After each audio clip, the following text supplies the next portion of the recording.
Right off the bat in the introduction, this is on page 1, second paragraph. Second paragraph, great place to begin, page 1.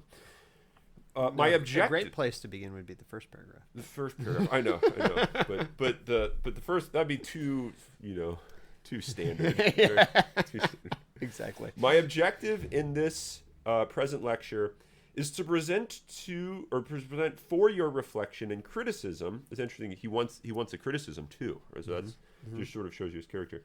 For your reflection and criticism, what I would call a, quote, creative retrieval and completion of St. Thomas's own thought on the metaphysics of the person, in particular, the human person. Okay, so I think it's important to keep this notion of the creative retrieval and completion in mind. What Clarke is trying to do in this work, throughout the whole work, is he's trying to present to you the thought of St. Thomas as St. Thomas would have wanted it. And I think what that means is where his thought could have been developed and carried on to a much better completion, a much fuller understanding. If that's what St. Thomas would have wanted, and Clarke thinks that's what any humble philosopher theologian wants, is this recognition that they haven't completely answered the mysteries of being. But they've sort of taking mystery seriously. Taking mystery seriously. That you realize what you want is to propose a way of thinking about things that someone else can pick up and push to greater depths, to a greater understanding of reality. And so what Clarke is trying to do here is he's trying to continue this creative retrieval and completion of something that began with St. Thomas, and therefore it in some ways is not just in line with, but it's in the spirit of, and in some ways it's even part of the same project that St. Thomas himself was concerned with. And so what he's going to be doing is he's going to be sort of speculating on ways to carry on St. Thomas's thought about being the human person and just person in general that maybe aren't explicitly stated word for word on the pages of the Angelic Doctor, but are implicit in what he's saying in light of his broader project, so that it kind of brings his thought to fulfillment, which is, I think, what Clarke says he's wanting to do. So Yeah, he says it at the top of page 4, actually. He says, since Thomas himself did not explicitly work out this aspect for his thought, I must take my own responsibility for what follows, except for the basic inspiration I have received from his own inexhaustibly seminal thinking. So I think he is saying he's trying to sort of springboard from Thomas, but that what he's going to say, this besides what he quotes from Thomas, which he does, right? What he's going to say is his own sort of working from Thomas, and of course, as you said, like, this is probably exactly what Thomas would want. Right. I think this would be a fun little game to pass the time. You could actually like place bets with your buddies. You take a person and being and you flip it to a random page, and you place a bet as to whether or not there's going to be a quotation or reference to St. Thomas. And my guess is odds are that there will be. So I think it's about 108 to 1 that there won't be. Yeah, and that one is the opening page that says this is intentionally left blank. So, there is no page like that. No, there's not. Okay, so I want to here's something that is incredibly fascinating that gives you the backdrop and also the sharpness and maybe even the snarkiness, if you want to put it that way, of Clarke. It's on page 2. So one of the stimuli for this line of thought, that he's going to be developing, that is a metaphysics of being that is rooted in the notion of the existential act or essay. So one of the stimuli for this line of thought has been the challenge laid down some years ago by Cardinal Joseph Ratzinger, namely that Christian thinkers had developed a relational notion of the person for use in theology to help explain the Trinity of three persons united in one God, but had not exploited it adequately, if at all, in their philosophical analyses of the person. And he goes on to say that he explicitly reproaches St. Thomas himself for doing this. So Ratzinger does. So Ratzinger does. So Ratzinger he does, and he does. takes a pretty harsh critical swing at Aristotle and St. Thomas for not taking relationality as a primordial aspect of the person, as he puts it on the bottom of page 2.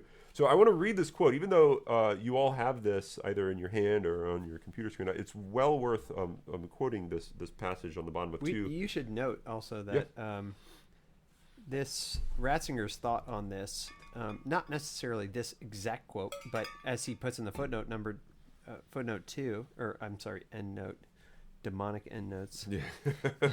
As he puts in endnote 2, he says there's a longer development on this in concerning the notion of person in theology, Communio 17, 1990, 438 through 54.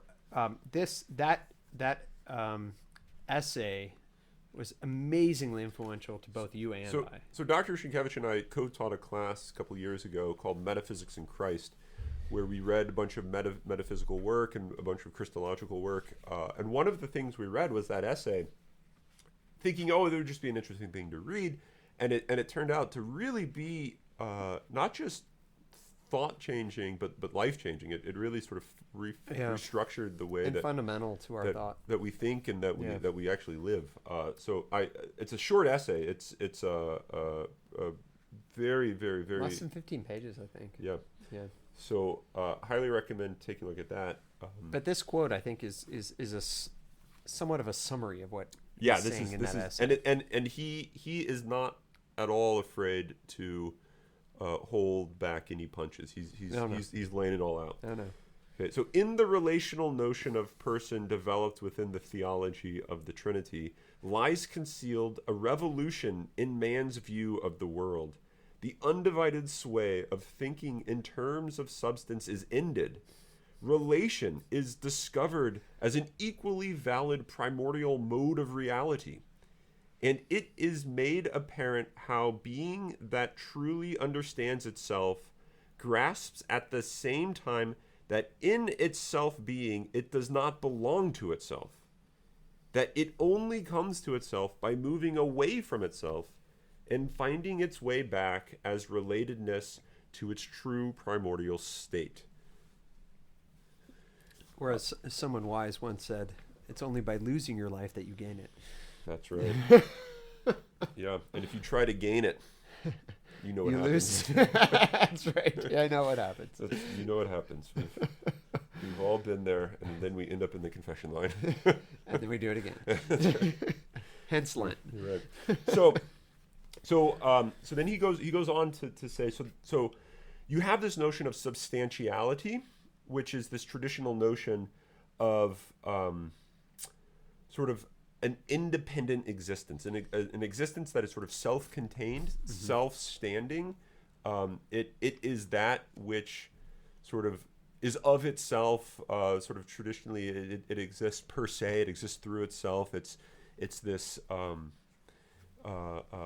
self-contained entity, being, island, something like that. And what Norris Clarke, or at least here what Ratzinger's saying is, there's this primordial aspect completely foreign to those more ancient metaphysics. There's this aspect of relationality seems to be missing, and so this work of Clarke is going to be looking at the relationship between the traditional notion of substance, that is an individual being that has sort of its life and its existence in itself, through itself, for itself, and any sort of relations that it has to another is always going to be accidental or sort of you might think secondarily, and whether it's related to another or not is not built into the very structure of its being. And what he's going to say is that's not the way you should understand substance.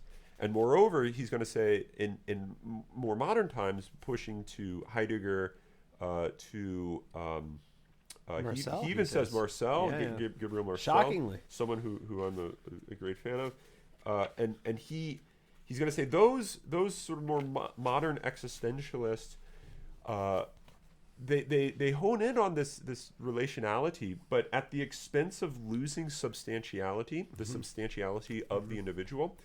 And once you do that, Clark argues, you actually lose relationality. He thinks, and this is something that's going to come up No, this is in discussion, but he Yeah. thinks that if you don't have relationality as central to the being, to the existence of you, then there is no substance, right? So substance requires, or it's sort of built into the notion of substance, that it's relational.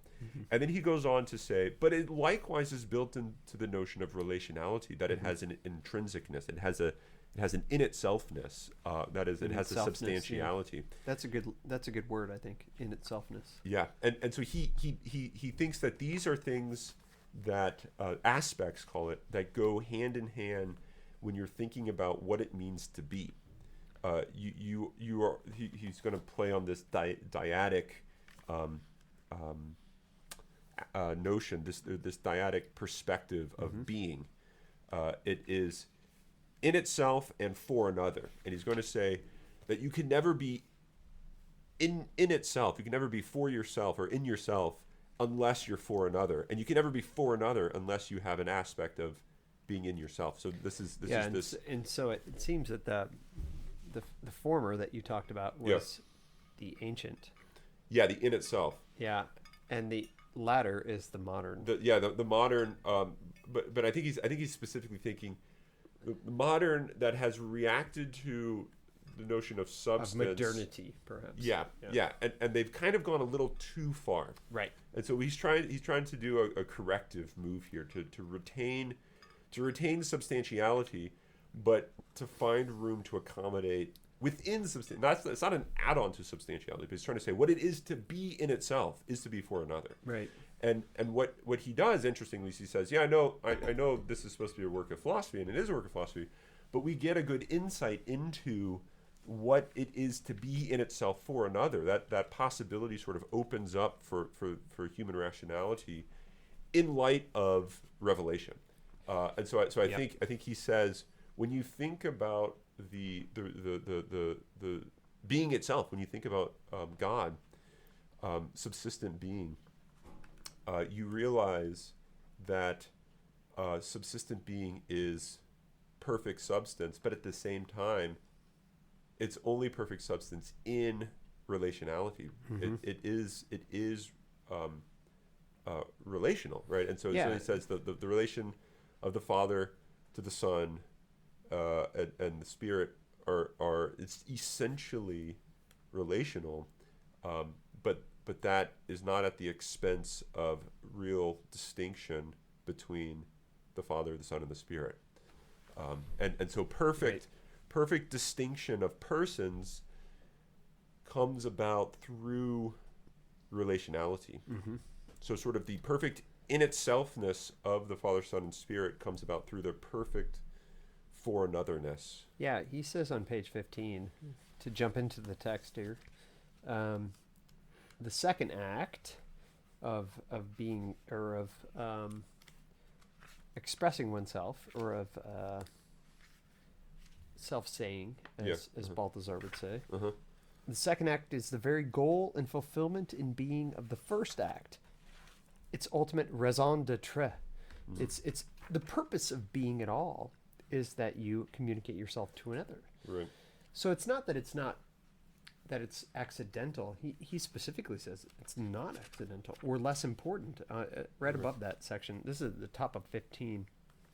The second act is not secondary in importance or purely accidental. Rather, it's essential, and it follows naturally or essentially from the first act of being what it is, that its very goal is to bring about its communication to another. Yeah. So sort of right now as we have it, we have the emphasis on not the denial of substance in favor of relationality, not the denial of relationality in favor of substance. Sort of which is primordial, which is primary, and I think what you get Clarke saying is there's a sense in which they are co-equal. These are two distinct aspects, but they are both central to what it is to be. Right. And so the chapter 1, or the section 1, we'll call it section 1 of it is chapter 1 of this work, Person and Being, is called Being as Dynamic Act. So the way I see this book playing out, sort of structured, is it begins with Clarke saying, I want to talk about what it means to be a person, what it means specifically to be a human person. And what's central to that is this notion of substantiality. Persons sort of exist in themselves. They have their own lives. They have their own freedom, their own control, their own ends, their own purposes. But that is only something that makes sense in light of this relationality to another, or to a world, right? So he wants to say, let's think about what it is to be a person. That's what I want to hone in on.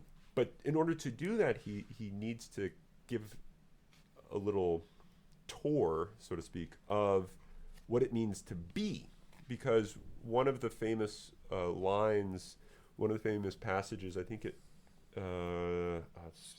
might be in De Veritate, somewhere in Aquinas, that person is the perfection of being. Clarke quotes that somewhere in here. Not yet. I haven't seen that. Okay, yet. so it's coming up. Get ready. Get ready. So person is going to be the perfection of being, and so he begins with being. Being is going to provide sort of the structure of how to understand person, because person is going to be the perfection of it. So he has these 3 sections in chapter 1, which is just sort of background metaphysics. He's just doing background metaphysics in chapter 1. So section 1 of chapter 1 is being as active and self-communicative. So he thinks to be is to be self-communicative, or to communicate oneself. And we'll talk about that here in a bit. And then the second section is about the relationality of being. Being is self-communicative, and therefore it seems to be necessarily relational, which we've sort of talked about a bit in passing already. And then the third section is about being as receptive, and therefore it being is communal. It being exists. That's probably a better way to put it. But to be is to be in communion. It's to be in community, and that seems to follow in light of the communicative and the relational aspects of being. Yeah, substance is not in and of itself only, but communicates itself to another for its perfection. Right. That's the point of it being. Right. Yeah. So here's how I see section 1. That is the active and self-communicative aspect of being kind of playing out. So he distinguishes real being from possible or merely potential being, and he says what makes something actually existing, what makes it really concrete or real being, is that it communicates, it acts, it does something, it is in some ways alive. Now you might think, how is a book alive, or a coffee mug alive, or a whiskey jar alive? The first two might be difficult to see how they're alive, but the last one you can clearly see how that's alive. Yeah. The Native Americans called it firewater. Spirits, man, they're spirits. They are spirits. They are alive. But that's partly a joke, but partly serious, because what I want to say, sort of in light of stuff Clarke says, is playing off of all these quotations that he gives of Thomas, that to be is to act. Something exists in act if it is active, right? So from the very fact that something exists in act, it is active. He goes on to say that it is the nature of every actuality to communicate itself insofar as it is possible. Right. Hence, every agent acts according as it exists in actuality. We talked about this a little bit in light of Aristotle when we were talking about perception, that you have beings that are colored objects. You have the mug, you have the alligator, you have the hamburger. Although this is probably not the best thing to talk about during a Friday in Lent, but you have these things. It might not be Friday for them. Yeah, it might not be Friday. So this is the odd thing about what we're doing here. Yeah, it's sort of atemporal, but we'll get past that. Not eternal though. Not in the eternal sense. Yeah.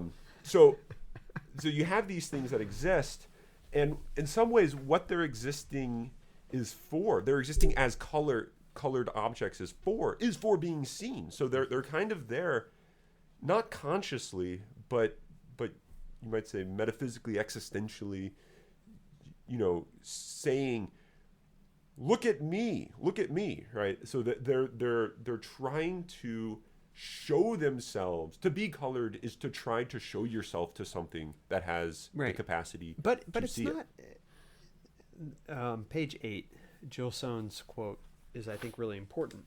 The very beginning, the very first line of that, near the bottom, not to be then to act, but to be is to act. Yeah. So it's not like the mug is saying, look at me, in a secondary sense, like I need to be fulfilled in a vain sort of way. The right? mug's not making like a Facebook page to say, no, look at the presentation I'm making of myself. Which makes me ask whether a human person should make a Facebook page, but let's not get into that Yeah. for now. Yeah. But I think it's the idea that to be is to be a communication to something else, which of course, and we've talked about this before, Dr. Jager, how we need to wonder how man fits into the world and whether or not man is necessary for the world being what it is. Right. In order to be able to see and acknowledge the mug saying, look at me, by its nature. Yeah. Right. Yeah. And so I think what Clark is doing here is he's saying, bottom of page 7, to sort of carry, let's do a little more Thomas, and then this is going to sort of carry on where you were going with that. Okay. Top of page 7, it follows upon the superabundance proper to perfection, such as that the perfection which something has, it can communicate to another. Communication follows upon the very intelligibility of actuality. Mm-hmm. Hence, every form is of itself communicable.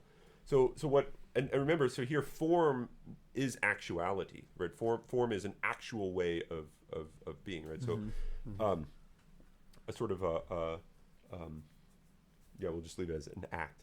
And so what you have him saying is, the communication is the form, right? What form is communication. Right. It is activity. It is actual. To be is to present oneself to another. Right. And there has to be another intellectual reality that can recognize that. Right. Yeah. And I think there's something, this lines up, I think, with stuff that we have talked about with Plotinus, a little bit, with the notion of pure presence, that you don't need to do anything else. It's not like the good, and this is something in Plato too, in some ways. It's not like you need to do anything else to come to know the forms. In some ways, they're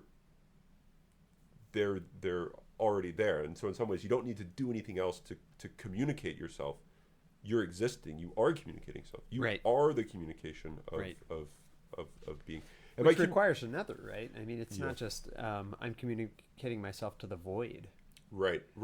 That doesn't make any sense. Yeah, and that's why we decided to do this in a podcast format, because otherwise I would have been sitting in my office having this conversation to the void. so which you don't want to do. I don't want to do. Because the void does not respond. The void does not respond. Sometimes that's what 8 o'clock classes feel like. But no offense to anyone out there that's in an 8 o'clock class of mine. Also, if the void is responding, you might want to go seek psychological help. Yes. What does the void sound like? Probably something in a heavy metal band. Yeah, I could probably pull that up on YouTube. Okay, so I'm sure you can. yeah. So then this brings us to the bottom of page 7. This is Clark speaking now. Not only is activity, active self-communication, the natural consequence of possessing an active existence, that is esse. So esse is the active existence, and I'll talk a little bit about the distinction between esse and essence here in a second. But the active existing, the active being, the active of being real, you might say, rather than not being real. You can think of unicorns. Unicorns aren't real, but you're real. The difference is that you have being, you have reality, you have existence, which is to say, you act. Your act. It goes on. St. Thomas goes further to maintain that self-expression through action is actually the whole point, the natural perfection or flowering of being itself, the goal of its very presence in the universe. So he's saying this self-expression, self-communication, to communicate yourself to another, to reveal yourself to another, to present yourself to another, is what it is to be. That's what being is. And so if that's not what you're doing, then you are not fully being. You're sort of deviating from, you're moving towards non-existence, so to say. Isolation is to move in some ways towards non-existence. Interesting thing to say in light of the social distancing. But I think people realize a deficiency in social distancing. They realize something central to what it is to be human is missing, right? I can't go throw back a couple glasses of bourbon with Aaron Riches right now because we have to keep distance, and there's a lack. He knows there's a lack. I know there's a lack. Right. And there's a full bottle that is not lacking because of that primordial lack. But it is lacking because it finds its fulfillment in communicating itself to another. Yeah. So the bottle finds its fulfillment in presenting itself to dudes. Or dudettes. Dudettes certainly do. Don't leave them out. That's right. Okay. So just to show the rootedness of this in St. Thomas, he goes on to quote two important passages from St. Thomas. Every substance exists for the sake of its operation, right? And very important. So the end of the existence of a substance is its operation. Right. So every substance exists for the sake of its operation. Right. That's the purpose, you might say, of its existence.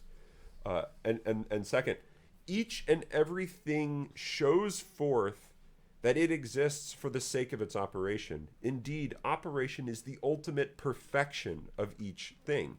Now, it doesn't necessarily mean in virtue of being you're going to operate perfectly, which is why this is something that's going to come up later on in this book. You can perfect how you act, how you operate, how you show yourself, how you communicate yourself.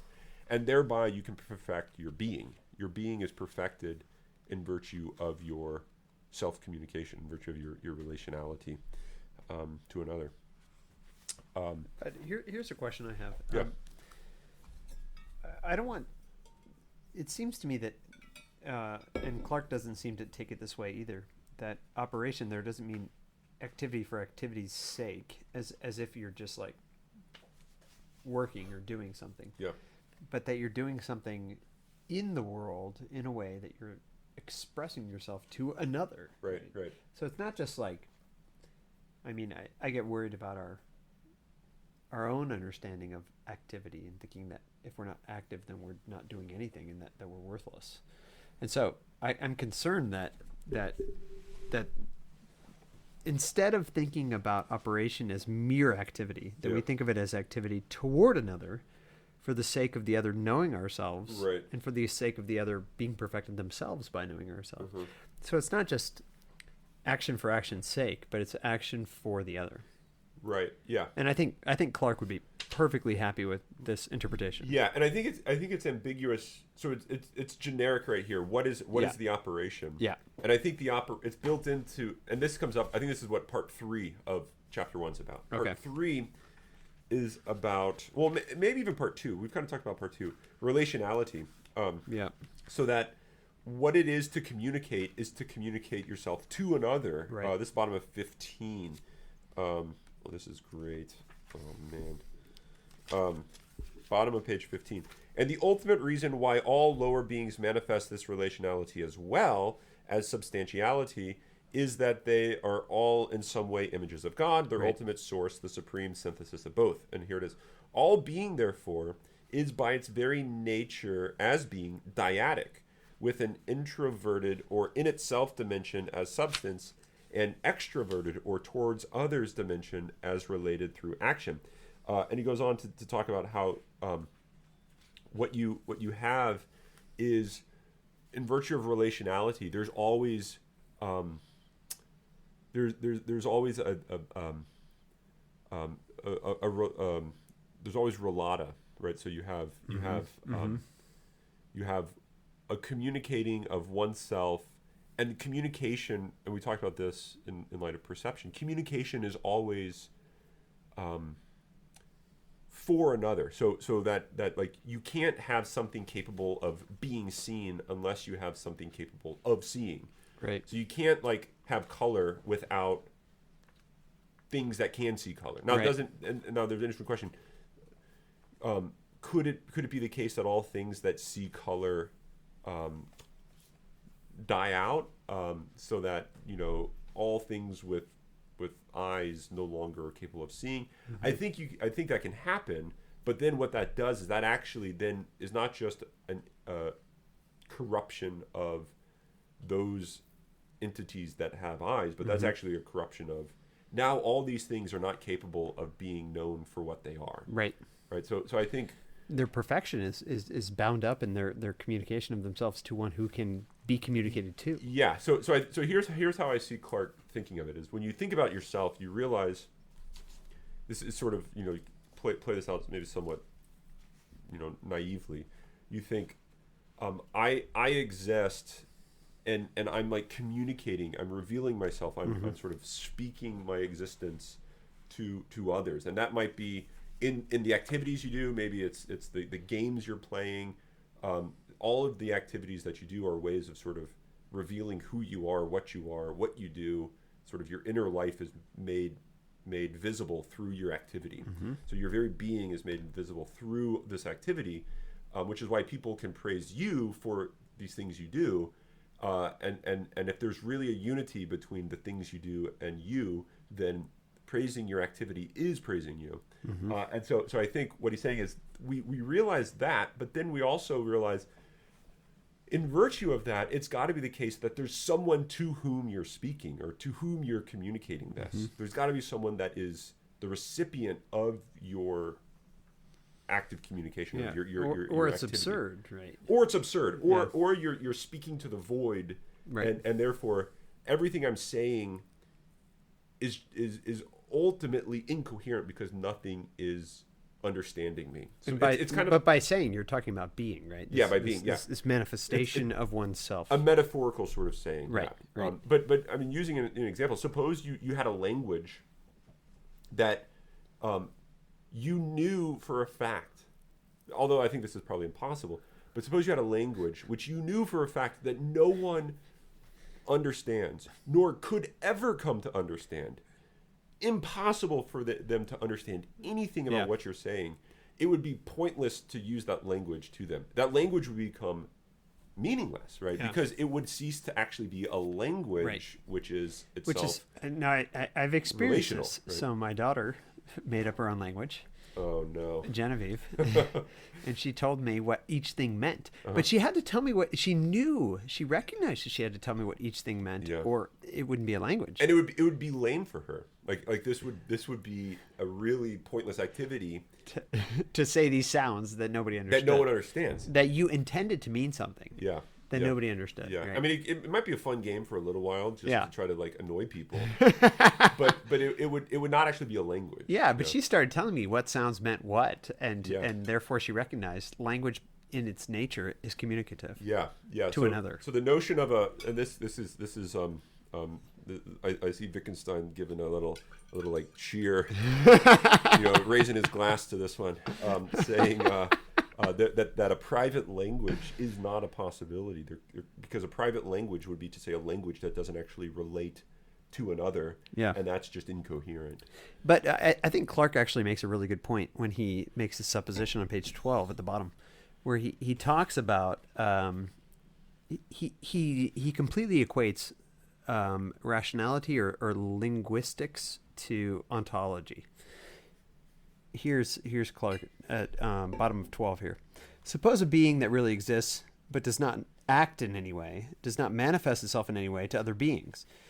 There would be no way for anything else to know that it exists. It would make no difference at all to the rest of reality. Practically speaking, it might just as well not be at all. Right. It would, in fact, be indistinguishable from non-being. Yeah. I think that's...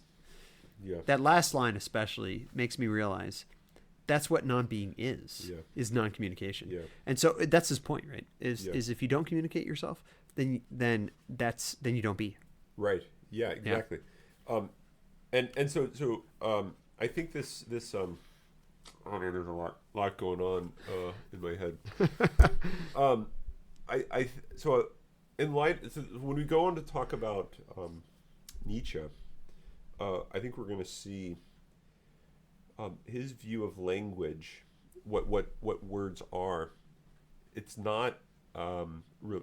Language isn't really relational. It's not. There's no room for receptivity, so to speak, in language. Language is always from inside going outside. It's a way of sort of imposing form on the formless, and there's nothing that sort of pushes back to open you up to being revised by that, because once in light of what Nietzsche is going to say, once there is no ultimate structure, purpose to being, to reality, there's nothing that can communicate back to you except what you put on it. Yeah, and therefore I think really the way to think of this, although Nietzsche is trying to avoid this, you actually can't communicate anything to reality, because if Clark is right, nothing can sort of, there's nothing to which you're really relating, because it in itself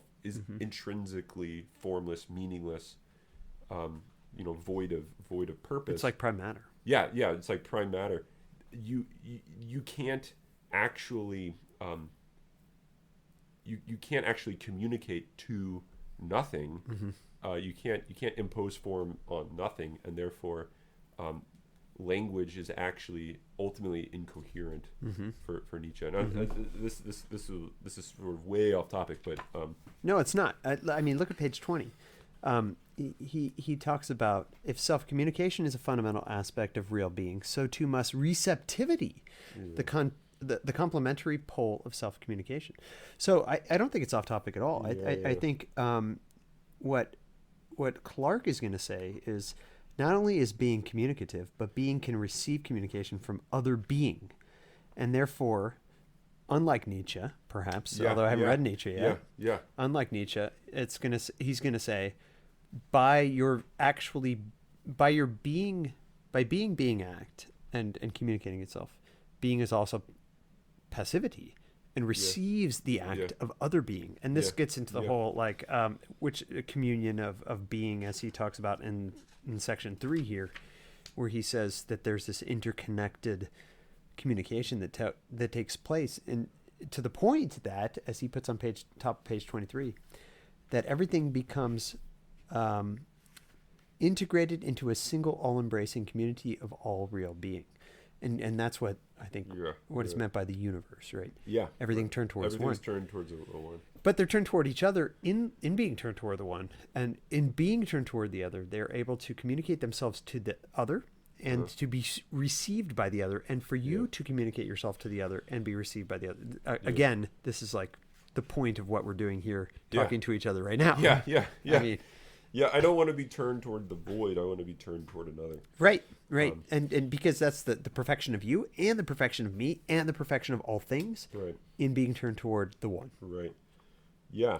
And so this is great stuff. This sort of, in my view, the those that have read Plato, especially the Symposium, you'll see throughout this section 3, being as receptivity, community, communion, you'll see the Platonic underlyings in Thomas. So, for example, bottom of page 20. Another important consequence follows one habitually overlooked or underdeveloped in the classical tradition, including the Thomistic. Receptivity as such should be looked on not as essentially a sign of imperfection or poverty, of potentiality in the receiver, as we have tended to look on it, but as in itself a positive aspect or perfection of being. Without it, love, authentic mutual love, would necessarily remain incomplete. And love is of itself a purely positive perfection. It goes on top of page 21. As we move higher in the scale of being, so as you move higher in the scale of being, more ways of communicating yourself. We saw this with Aristotle. The objects that are not alive can communicate themselves, but not in the ways that living objects can communicate themselves. They can communicate themselves and more of reality. And then rational beings, free beings, intellectual beings can communicate themselves in an even deeper way. So as you move up the scale of being, however, specifically into the personal, it turns more and more into an active, welcoming, gratefully responsive attitude, which is a positive, joy-bringing aspect of personal relations. So here I think what he's saying is the perfection of being requires this notion of active welcoming. And we saw that in Plato's Symposium with Agathon, the way Agathon treats Aristodemus. Aristodemus is not supposed to be at the party. There's this big party for Agathon, who just won this. It's basically like I always forget it because I don't know anything about pop culture. The Grammys, the Emmys, whatever it is, the big play sort of Tonys. award. Yeah. The Tony Award. Yeah. That's the place. There you go. And so he won this, and he held this big party. Socrates was invited. Socrates was going, finds his buddy Aristodemus. Aristodemus is like, I wasn't invited, Socrates, I can't go. And Socrates says, no, dude, you're with me. Come on, we'll have a good time. We'll figure something out. Just come with me. So Aristodemus goes to the party. Socrates lags behind because he's thinking about the forms. Of course. And he gets stuck on the neighbor's porch. And so Aristodemus shows up at Agathon's house, and then Agathon says, Aristodemus, what are you doing here? He says, I hope you haven't come for any other reason other than to join my party, because I looked for you yesterday and I couldn't find you. Come on in. You're like more than welcome. So he welcomes him to this party, even though he wasn't invited, without any like question. It's as if Agathon had thought, whoever comes knocking on my door is welcome to this party. And I think throughout the Symposium, what you have is this push to talk about the receptivity of the good, or of beauty, or of love, kind of being what's needed for love, so to speak, is the receptivity of the beautiful, and sort of the active receptivity of the beautiful. And I think what you have in Clarke here in St. Thomas is that exact same thing. The perfection of being, the perfection of what it is to exist in yourself, is to open yourself up to listen to another, right? And it goes back to this idea of vision too, right? Seeing the world as it is. Yeah. Because vision is a receptive reality too. Although we think of it as active, lots of times it's not. Well, I mean, I think in some ways it's both, but I think it's definitely receptive in that you need to see it for what it is. But I think you need to you have to actually take steps in order to see reality for what it is. You have to kind of just as you kind of have to prepare yourself to certain emotions are natural emotions, but you kind of have to prepare yourself to properly experience the emotion. Likewise, I think seeing is a natural thing, but you have to prepare yourself to properly see things. And now that's a very difficult process. How do you prepare yourself to properly see things? it's going to require, well, living with others that help you to see things as they are, and sort of being open to being told, no, that's not how things are. Yeah, you have to be open to that. Yeah. But I think it's scandalously fascinating that he continually goes, or at least two major times in this section, goes into saying it's the revelation of the divine persons of the Trinity Yeah.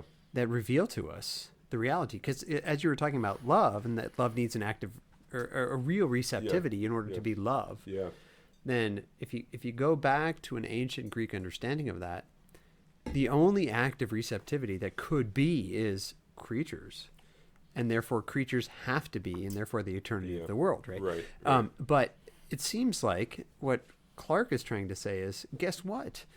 There is active receptivity in God himself, represented archetypally by the second person as Son and Word, which must be purely a positive perfection connatural to being itself. That's page 21. Yeah.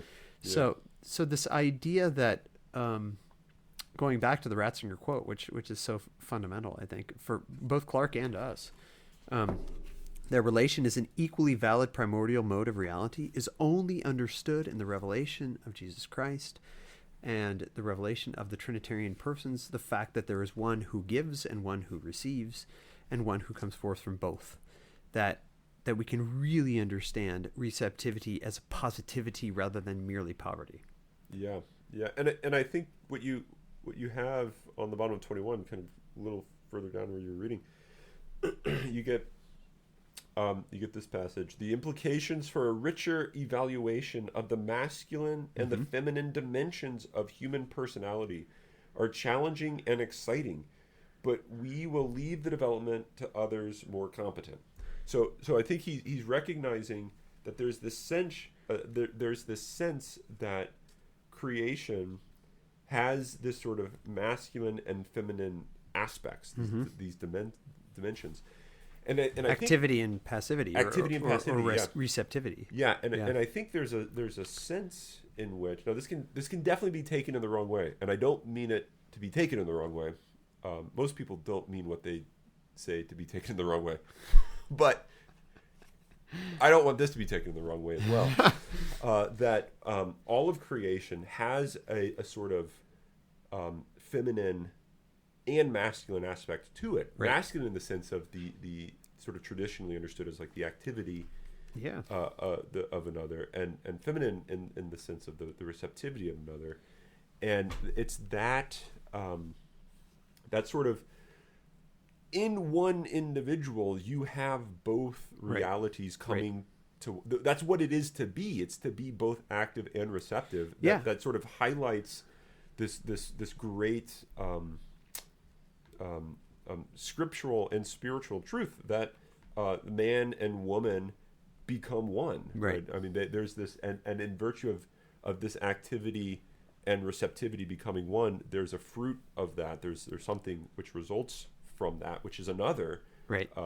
And so I think what you have in what Clarke is saying is in the very structure of being itself, in the very structure of esse, the act of being, you have this incredibly fruitful, in this very real sense of fruitful, like giving rise to another sense of active passivity, being brought to perfection, giving rise to a reality which is transcendent, self, like beyond itself, and so I think what he's saying is, being is not just this pushing out, as I think it's in the Psalms. It might be in the Psalms, maybe it's in, I don't know, Daniel. It's in Daniel. When Shadrach, Meshach, Abednego are in the oven, and they're cooking, but they're not cooking, right? And they're talking. I think they're talking about like all of creation is like, praising, like let all this praise the Lord, right? And this praise the Lord, and the fiery oven praise the Lord, right? Everything is trying to communicate itself, and what itself is from another. Yeah. So you have that. You have this notion, this idea of the relationality. Therefore, there's another to which you're communicating. And then what he's saying is, But that also means that you are not just a communicator, but you're the receiver of communication. And so you have to be a communicator is also to be receptive of others. And Which is true in God too. That's the revelation, yep. right? And that's what the Clark's saying in revelation. section 3 is that's just what being is Right. to be receptive. That's not a lacking. Right. It's actually part of activity itself. He's saying. And I feel like this is what we've been talking about for years, but this idea of participation in God, or being the image of God, or being a likeness of God, or whatever we want to say, to be it all, Yeah. is to participate in something that is self-communicating in love. So page 11 is really, I think, a key point here, where he says, the ultimate reason now appears, this is near the top, the first paragraph there, the ultimate reason now appears why all beings, by the very fact that they are, all right, so just being at all, possesses this natural dynamism toward self-communicative action. They are all diverse modes of participation in the infinite goodness of the one source, whose very being is self-communicative love. But, and this a couple lines later, he says this is what Christian philosophy is. It's a recognition that God, who reveals himself in the Son, as Father, Son, and Spirit, reveals himself as self-communicative love in himself, like the immanent Trinity, if you want to put it that way. Yeah. Therefore, if we be, to be is not merely to just stand there, right? Right. He has a great sort of like... Father Gerald Phelan, the active existence essay is not a state. Is this what you were going with? It's not a state. It is an act. Yeah. The act of all acts, and therefore must be understood as act and not as a static definable object of conception. Yes, the static definable object of conception, right? As I wrote on the side there, damn straight. I mean, to think that being is just something to think about, or something that just be's there. Right. I always put it in my classes as it's a 1 rather than a 0. Yeah. Right. I that is not what being is. No. Being is self-communicative love, and to think that being is not communicative love is to not understand what be's. Yeah. And to not understand oneself. Yeah. Especially oneself as a person, right? And the person that is the perfection of this, right? Yeah. I think that's a real. I think it's a real issue that we're dealing with in modern philosophy, and it's a real issue, and maybe this is even more dreadful.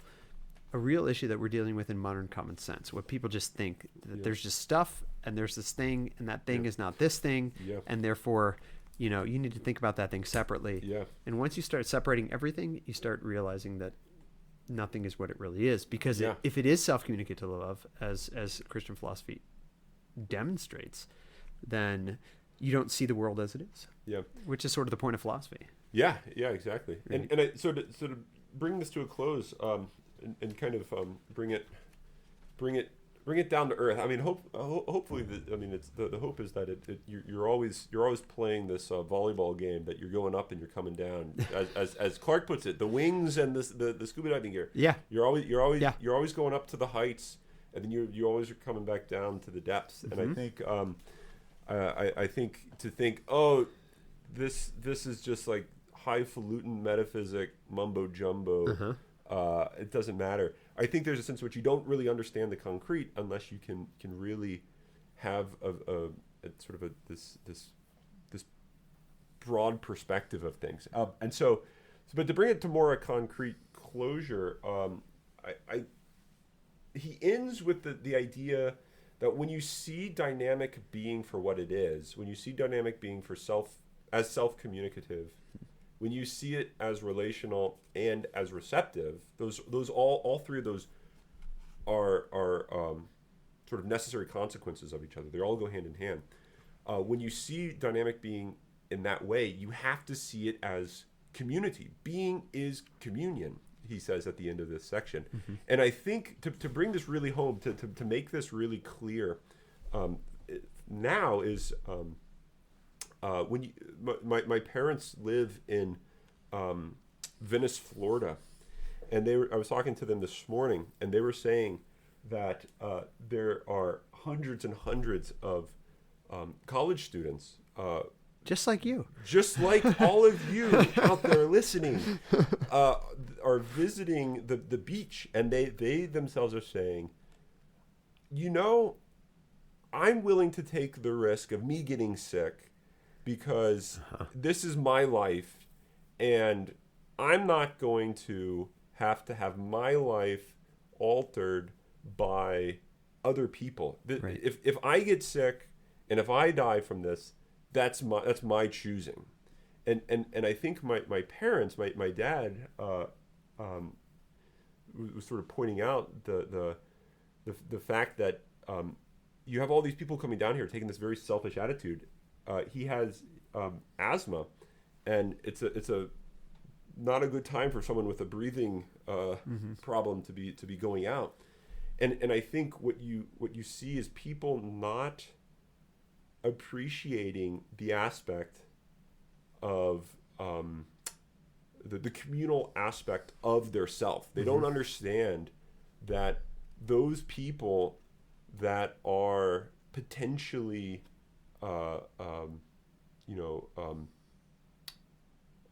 harmed by their activity as themselves. Like, so what it is to be me is to be tied up with you. Right. They don't see that, and therefore they think they're completely cut off from the other. And so they think that their actions have nothing to do with anyone other than themselves. So it's basically they live in a world where they are talking to the void, which is to say that they are nihilists. Right. They think that their existence is simply to communicate to no one. Right. My actions are for no one other But than myself, which is nothing. which is not, it's not communication. Right. This was those that read the Louth chapter on Plotinus. This was the last paragraph of Louth where he says, I'll read it. I got it right here. Perfect. The one, this is Louth, page 50. If you're playing at home, here you go. The one has no concern for the soul that seeks him, nor has the soul more than a passing concern for others engaged on the same quest.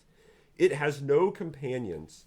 Solitariness, isolation, the implications of this undermine any possibility of a doctrine of grace. The one is unaware of those who seek it, and so cannot turn towards them, or any positive understanding of the co-inherence of man with man. These limitations, as we shall now begin to see, disclose a radical opposition between the Platonic vision and Christian mystical theology. So I think what you have is this notion that any sort of fulfillment is going to be fulfillment of me, and that's at best going to lead you to say, I don't need to think about others because others are no different from me, and therefore I don't have to like think about going out of myself to them or being receptive of them. There's no sort of dialogical move that needs to be made. The dialogical move is only for the sake of transcending it to this, this Platonian egoism, which in some ways is the best. It's really, it's a pretty good thing for a pagan, but it's very far from Christianity. Right. And I think this is where the language of rights and why Schindler gets so angry about it comes into play. And I also think it has to do with this. Let me give you one more quote from Clark before we get into Beastie Boys here, which is page 23, which I thought was funny, but at the same time true. Even if I but wiggle my finger here on Earth, physicists tell us some minuscule influence will reach to the furthest stars. Now, and that's just a sort of a physicist kind of way. Yeah. But if we think of an ontological, relational kind of understanding of being, then it's more than that. Yeah, and I think this notion of the activity that you do is open, or put it this way, all of your actions are a way of speaking to all of reality that can hear. Right. And it has this sort of eternal significance. So I think there's something very, very spiritual about, I mean, I hate to put it that way, spiritual, but it has this this dynamic reality that pushes you to see this isn't just about me. This is about everything. Mm-hmm. Right? My life is tied up with everything. So my well-being is also going to implicate the well-being of everything. Right. Your perfection cannot happen without the perfection of the world. The weight of the world is on your shoulders. Yeah, Yeah. absolutely. And so with that in mind, here you go.